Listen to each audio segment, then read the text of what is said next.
Bonjour à tous, bonjour à toutes. Aujourd'hui, une vidéo un peu particulière. Vous avez sûrement tous vu la vidéo sur l'Inde, car vous êtes des abonnés assidus. Je parlais des marques présentes dans ce pays de nos jours. Et bien, sur celle-ci, je vais aborder le pays le plus grand du monde. Vous l'avez, bien entendu, le Luxembourg. Pas du tout. La Russie. Mais pour parler de la Russie, je me suis rendu compte que je ne pourrais pas faire exactement comme je l'avais fait avec l'Inde. Et vous allez comprendre pourquoi. Donc on va devoir faire un peu d'histoire ensemble. Allez, accroche-toi, c'est parti.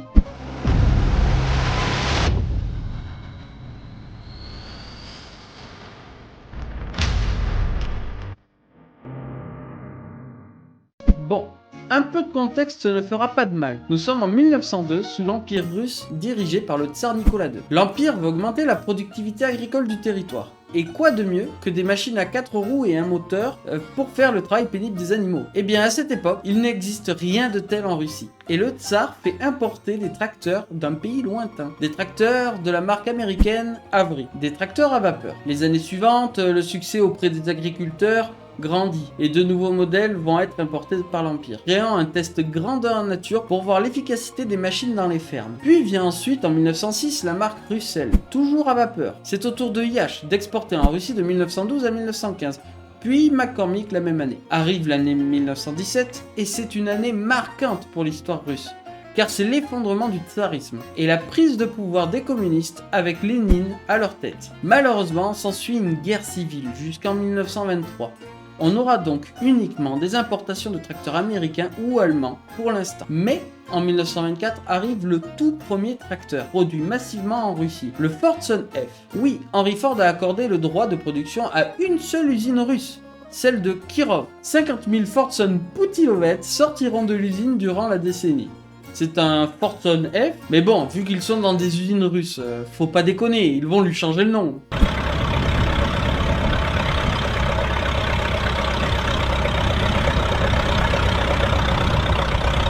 Chaque usine soviétique avait son trigramme. Par exemple, pour Stalingrad, c'était STZ. Et je vais maintenant utiliser les trigrammes car je n'ai pas envie de passer pour un gland à mal prononcer le nom des villes russes. La plupart des tracteurs suivants ne sont pas partis de zéro. Ils se sont inspirés des tracteurs Caterpillar de l'époque, comme le Caterpillar 60.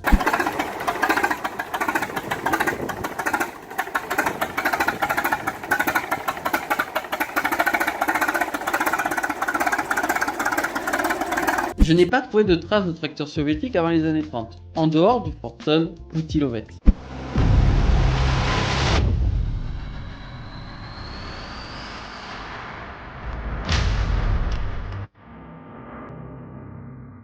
En 1924, Lénine meurt. Et quelques années plus tard, en 1929, un nouveau dirigeant prend le pouvoir.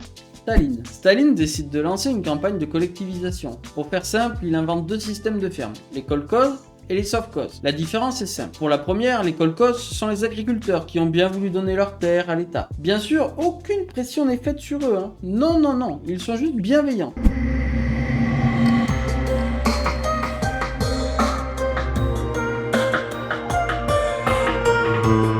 Et donnent leurs terres comme ça pour le bien de la patrie. Bon, en vérité, ils ont pas trop eu leur mot à dire. Donc leurs terres appartiennent maintenant à l'État. Mais ils peuvent garder une petite parcelle pour leur consommation personnelle. C'est beaucoup trop gentil si vous voulez mon avis. Et le reste des parcelles, me direz-vous? Eh bien, elles sont cultivées par les anciens propriétaires ainsi que tous les voisins paysans. On regroupe les terres par localité et tout ce beau monde cultive ensemble et donne une bonne grosse partie des récoltes à l'État. Ils vendent ce qui reste et se partagent les bénéfices. Vous devez vous demander... Mais ils ont tous accepté de donner si gracieusement leurs terres à l'État? Ah non, non, non, non. Et c'est pour eux que les sovkhozes ont été créés. L'État gère la ferme avec de nouveaux employés sous-payés qui décident de rien. On leur dit juste plante ci, fais là, fais ci. C'est les autorités locales qui créent les emplois du temps des ouvriers agricoles. Il est déjà heureux de boulotter nos restes. Tiens, mon fidèle. Ah, grand merci, Seigneur Hubert. Mais où sont passés les propriétaires originaux? Eh bien en Sibérie pour la plupart.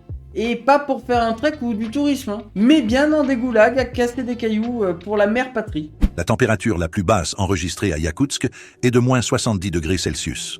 Pour mettre cela en perspective, un congélateur domestique typique est réglé à environ moins 18 degrés Celsius. Et oui, certains n'ont pas trop accepté de se faire prendre leur terre par l'État et se sont rebellés, du moins pendant un temps, jusqu'à ce que quelques soviétiques en uniforme débarquent et vous amènent en croisière polaire. Pas moins de 1,8 million de propriétaires de fermes ont été déportés pendant cette période de collectivisation. Sympa, non? Vous aimeriez pas ne plus avoir pensé par vous-même? Donnez vos terres à l'État et le tour est joué. Suite à cette réforme, la production de nouveaux tracteurs en masse a redoublé à partir de 1932. Tous les tracteurs fournis aux fermes sont de fabrication soviétique, ce qui était l'un des buts de cette politique. Arrêter les importations des pays capitalistes.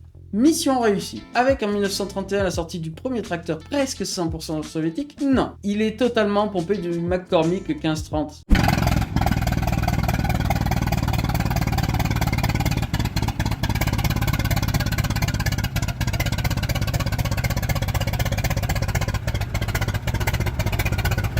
C'est le XTZ 1530, fabriqué à l'usine de Kharkiv, en actuelle Ukraine.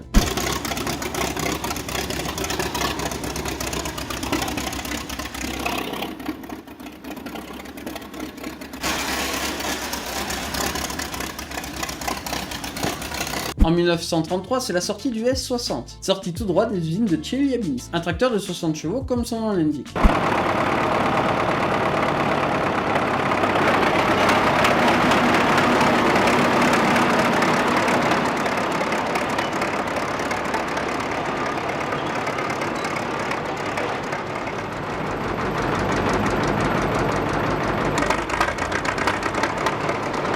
Trois années plus tôt, en 1930, était sorti le STZ-1, qui lui se rapproche plus du premier tracteur soviétique, produit dans l'usine de Stalingrad avec plusieurs moteurs disponibles de 30 à 35 chevaux. La production s'arrête en 1937, dur de définir quel est réellement le premier tracteur soviétique, ils sont tous inspirés des tracteurs américains de l'époque. La même année, son successeur, le STZ-3, sort de la même usine. L'idée avec ce tracteur, c'est d'en faire deux versions, l'une agricole et l'autre militaire. Bon, les deux ont le même châssis et le même moteur de 50 chevaux.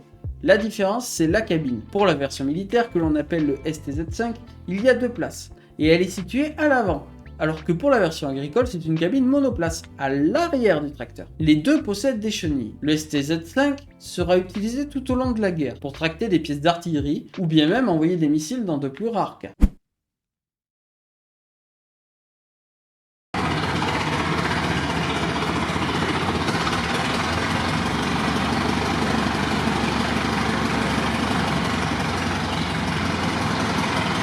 Mais durant les années 30, la modernisation agricole était lente.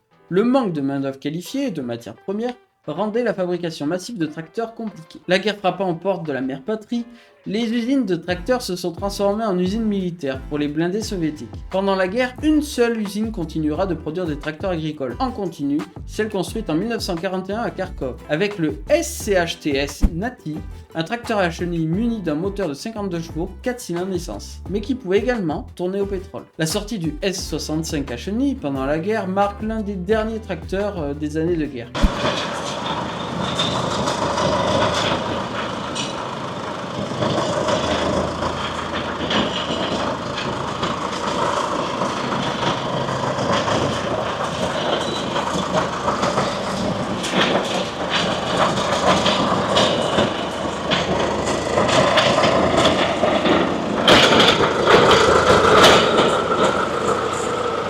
Pour la petite histoire, était activement utilisé pour le transport de pièces d'artillerie pour l'armée rouge, et a régulièrement fait office de trophée de guerre pour les Allemands, car ils étaient lents, trop lents, avec une vitesse de pointe de 7 km/h. Pas étonnant que les Allemands aient mis la main dessus facilement.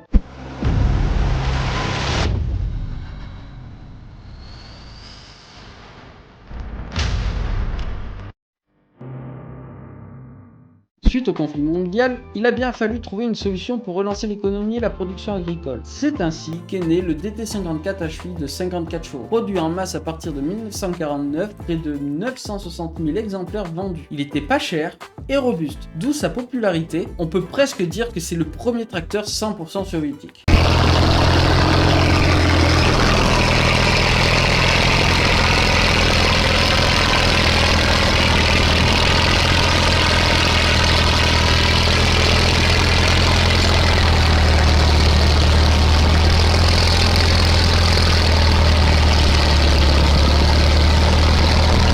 Cette même année, c'est l'apparition de l'emblématique T16 et sa forme particulière. Il était doté d'un moteur 16 chevaux situé à l'arrivée. Il servait principalement de benne pour le transport.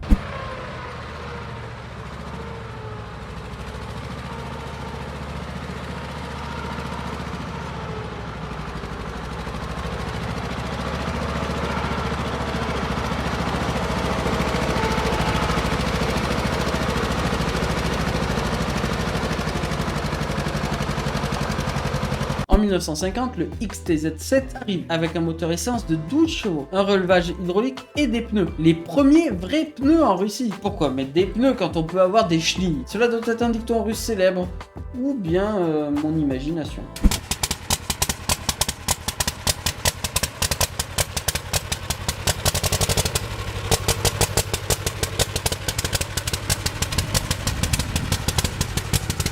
En 1954 sort le MTZ2, un petit tracteur de 37 chevaux fabriqué à Minsk, en actuelle Biélorussie.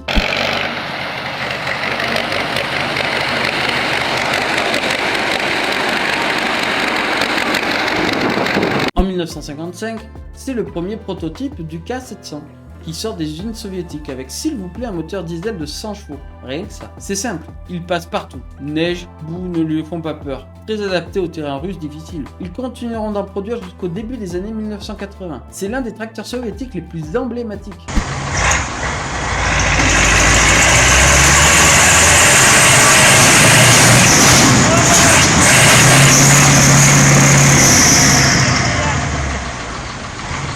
En 1957, évolution du MTZ2, sort le MTZ5. Ils aiment bien sauter les chiffres visiblement. Il fait 45 chevaux et a une boîte 10 rapports.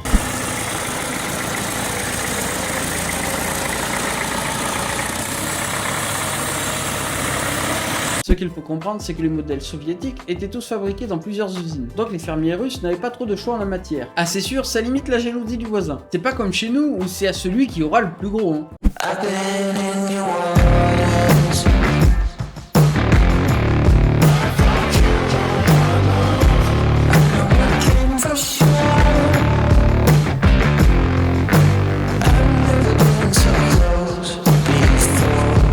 L'autre chose qu'il faut comprendre, c'est que c'est compliqué de trouver des informations sur cette période et que donc il est particulièrement impossible de retrouver tous les modèles de tracteurs soviétiques. Certains étaient fabriqués dans des petites usines locales pour les besoins locaux et ce sur tout le territoire soviétique de l'époque. Autrement dit, bon courage à celui ou celle qui veut retrouver tous les modèles de tracteurs soviétiques de l'ère de la guerre froide. Mais vu que j'ai fouillé les tréfonds de l'internet russe, je peux vous en présenter quand même quelques-uns. Le MTZ50 sort en 1961 avec 50 chevaux. Il en sera sorti moult dérivés pour les rizières ou bien le coton, ou encore une version à chenilles pour les viticultures. Enfin bref, il sera repris par plein d'usines et sortira sous différents noms dans toute l'URSS.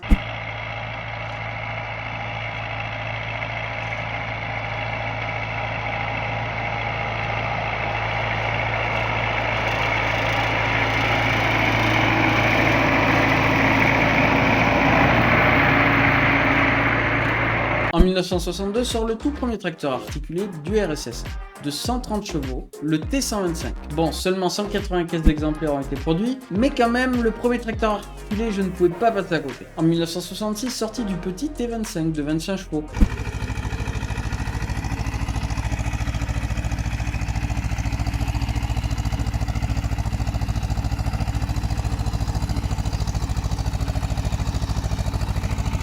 À partir des années 70, les gros tracteurs vont monter en puissance, avec par exemple le T150 HNI de 1970 et de ses 150 chevaux.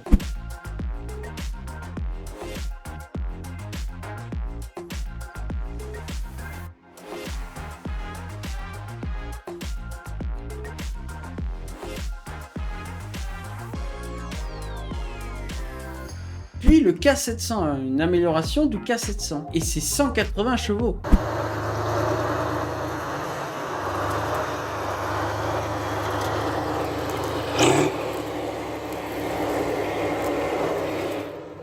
En 1971 sort le T150K, articulé, toujours 150 chevaux.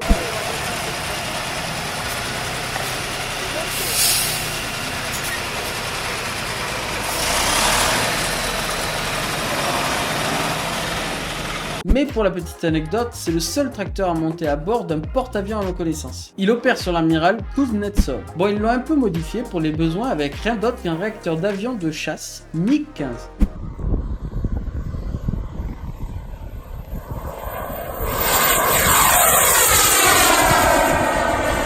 Il sert à créer un puissant courant d'air sur le pont. Ce tracteur sera produit jusque dans les années 2000, mais ils lui apporteront des modifications de moteur, de transmission, ainsi qu'un design régulièrement renouvelé, selon les besoins, mais toujours sous la dénomination T150K. En 1974 sort le MTZ-80, une version de son prédécesseur, le MTZ-50, mais plus puissante, avec 80 chevaux.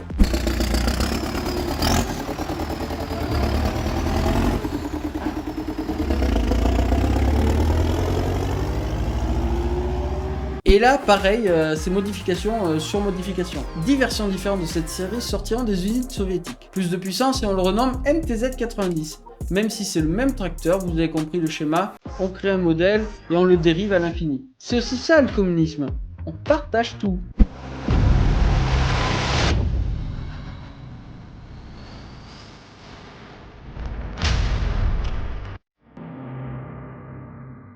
Vers la fin des années 70, plus de nouveaux modèles soviétiques à l'horizon, que des modifications de modèles déjà existants et production en masse des derniers modèles, jusqu'à la chute de l'URSS en 1991. Qui dit fin de l'URSS dit aussi fin du communisme et début de la privatisation des biens. Par exemple, c'est à partir de ce moment-là que les marques russes vont récupérer les usines soviétiques pour produire leurs tracteurs. Bon, il existait déjà les marques avant ce moment, mais elles étaient plus ou moins sous le contrôle de l'État. Mais maintenant que la porte est ouverte, c'est parti pour exporter à l'étranger. Bon, des exports, on en avait déjà avant, mais beaucoup moins. Par exemple, en France, on avait Avto. C'était le nom de la marque sous laquelle les soviétiques exportaient leurs tracteurs en France, comme avec le T150K ou le 1507. Mais pour tous les autres pays anglophones, c'était une autre marque qui vous parlera également. J'ai nommé Belarus. C'est simple, on peut presque en trouver sur tous les continents. Amérique du Nord, Australie, Argentine, ainsi qu'en Angleterre. La gamme des Belarus, notamment avec la série des 1500, se retrouve partout à partir des années 80. Mais aujourd'hui, Avto n'exporte plus en France à cause de normes anti-pollution sur les moteurs. Ça reste des tracteurs robustes et plutôt simples mécaniquement parlant.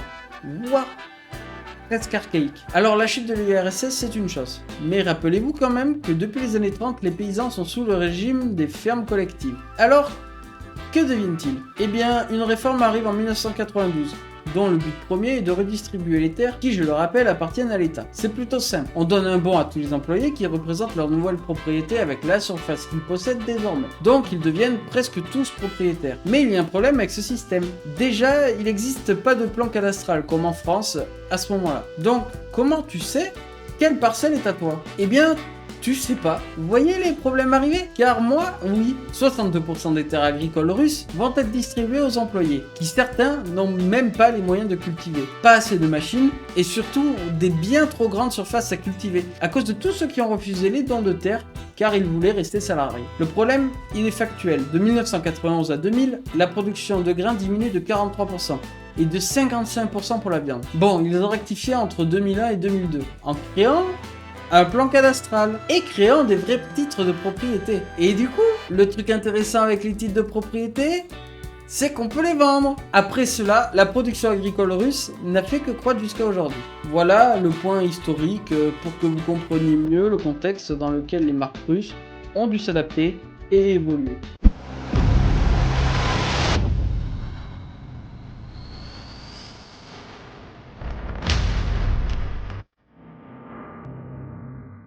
Bon, les marques russes, je le rappelle, se sont procurées des anciennes usines soviétiques et peuvent commencer à se développer comme elles le veulent maintenant. Alors oui, mais elles ont du retard.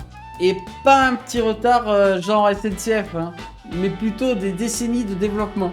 Du coup, comment être compétitif avec les autres pays? Eh bien, en exportant très peu, voire pas du tout.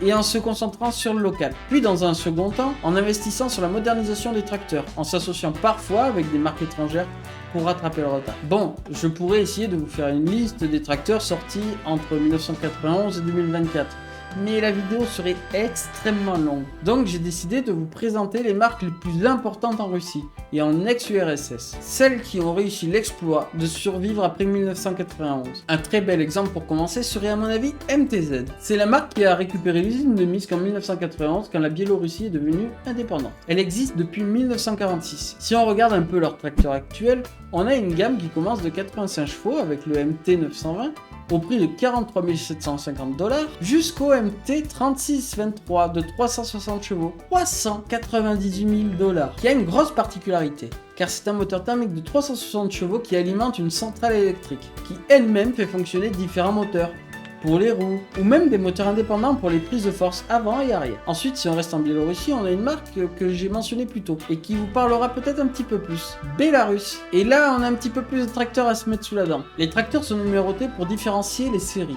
Par exemple, la gamme de la série 300 sera les tracteurs entre 30 et 39 chevaux. Simple à comprendre. Donc, on a la série 300, 400, 500, 600, 800, 900, 1000, 1200, 1300, 1500, 2000 et 3500. Alors oui, on passe de 200 à 359 chevaux. Ils ont également deux modèles à chenilles hors série, le 1502 de 158 chevaux et le 2103 de 212 chevaux. Belarus, c'est pas que des tracteurs, c'est également ce qu'ils appellent les équipements municipaux. En gros, c'est le petit tracteur que Roger prend l'été pour arroser les fleurs ou encore dégager la neige en hiver. Ils vendent toute une gamme hiver, des chasse-neige à chenilles, un surfaceur de glace pour les patinoires, etc. Une gamme forestière, des petits camions bennes. Belarus, c'est très diversifié, même si leur production principale reste les tracteurs. Un autre pays de l'ex-URSS a sa marque, c'est XTZ, marque qui récupère l'usine de Kharkiv, en Ukraine. Bon, pour celle-ci, j'aurai pas de site internet à vous présenter, car la marque a arrêté toute production en 2023, pour des raisons assez évidentes. Petit rappel pour celui qui vit dans une grotte, la guerre. Alors, à défaut, je vais présenter les modèles sortis. En 1995, le XTZ 181 voit le jour, un tracteur à chenilles de 190 chevaux. En 1998, la production d'un tracteur articulé, le XTZ 17221, avec un moteur Yams de 175 chevaux. Début 2000, fabrication d'un tracteur à 4 roues égales à châssis rigide, le 16331, de 180 chevaux.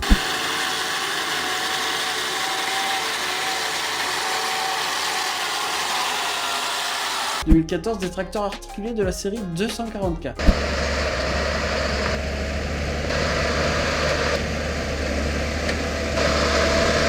Puis un petit tracteur, le 3512 de 35 chevaux.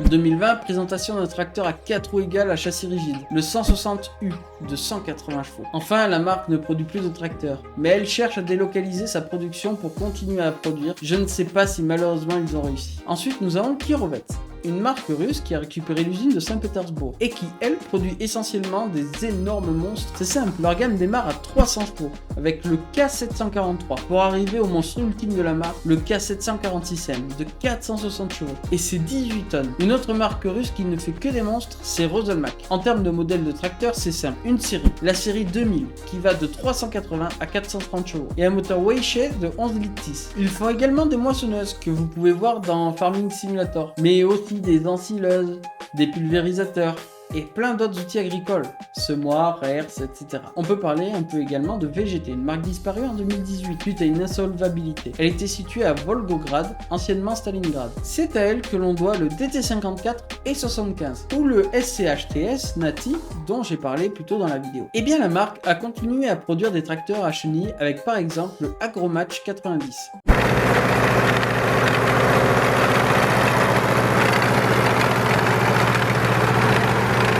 Ou le Agromatch 150. Elle produisait également des produits militaires comme des BTR ou des chars. Si j'ai bien compris, l'usine est devenue un centre commercial depuis la fermeture de l'entreprise. Je vais vous parler également de Yenisei, une marque de moissonneuses assez connue pour que des gens motivés les reproduisent en mode sur Farming Simulator. Mais l'histoire est courte car la première moissonneuse avec le nom Yenisei est sortie en 1985 et la dernière en 2012 car la marque a fait faillite. Mais je tenais à la mentionner dans cette vidéo pour les derniers fans de la marque, même si vous n'êtes sûrement que deux.